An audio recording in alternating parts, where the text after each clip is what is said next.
Hello, I am Dr. Rodriguez, PVUSD's Superintendent of Schools. This video will explain our new high school grading policy for spring 2020 during the time of school closures. Although the manner in which we engage and collaborate has changed, our PVUSD mission of ensuring all students are successful in life, including college and career, remains the same. We developed this grading policy with an equity lens and the primary goal of doing no harm to students. District and high school administrators and staff agreed to use the following principles to develop the new grading policy. 1. This is a challenging, unprecedented time. 2. We will make student-centered decisions. 3. We will foster intellectual nourishment, social connection, and personal accommodation. 4. We must alter how we assess student understanding, provide grades, and hold students accountable to support continued student growth. 5. We will remain flexible and adjust to the situation. To ensure we heard the voices of our stakeholders, we held various virtual sessions with students, staff, administrators, and higher education partners to inform this policy. We were able to come to consensus on our new high school grading policy that you will see next. Let me walk you through it. We will start with a pink box at the top of the graphic that says student is participating in distance learning. You will note that there are two arrows coming down that both say yes. We will go to the blue box first. For students with a C or better in the third quarter, if the student completes sufficient work to raise their grade, as determined by the teacher, then that student, look down at the first box on the left, can receive a fourth quarter grade higher than the third quarter.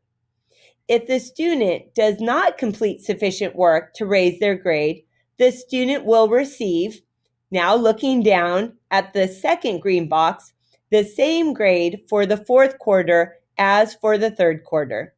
I would like to emphasize that the student cannot receive a grade lower than that they received in the third quarter. Let's go to another situation. Let's go back up to the purple box. In this case, the student had either a D or F in the third quarter. If the student completes sufficient work to raise their grade as determined by the teacher, then that student, looking down at the first green box on the left, can receive a fourth quarter grade higher than the third quarter. If the student does not complete sufficient work to raise their grade and had a D, the student will receive, looking down at the second green box, the same grade as in the third quarter. If the student does not complete sufficient work and had a D and is seeking A through G eligibility, or had an F, looking down at the third green box to the left, the student may complete concurrent or summer credit recovery options to improve their grade. One final situation is that of students who are not participating in distance learning. You will see the yellow box that says students demonstrates they are unable to consistently participate.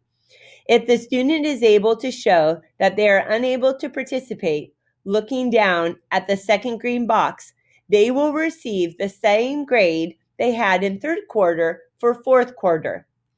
If they choose not to participate and does not have a valid reason for lack of participation, looking down at the third green box on the left, the student may either complete concurrent or summer credit recovery, or looking down at the fourth green box to the left, receive a non-credit for the second semester.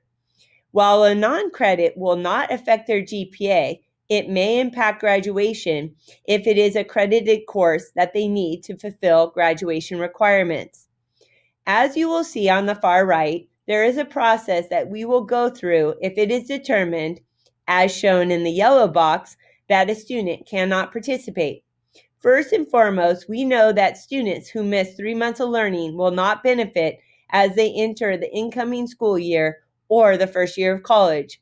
Therefore, we are committed to assisting students to find an educational solution that facilitates learning.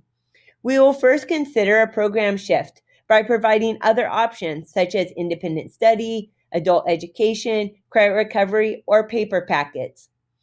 If we cannot find a solution, we will go through an interactive dialogue process using an established district-wide forum. During this process, there will be multiple stakeholders supporting the student, which could include counselors, teachers, site administration, parents, and the student. For these situations, the final decision will be made by the site administration and student services and ultimately reviewed by the assistant superintendent of secondary. We believe the hold harmless grading policy and the process outlined here honors our students' hard work throughout this year while providing for options and supports for students who need them during this challenging time. Thank you.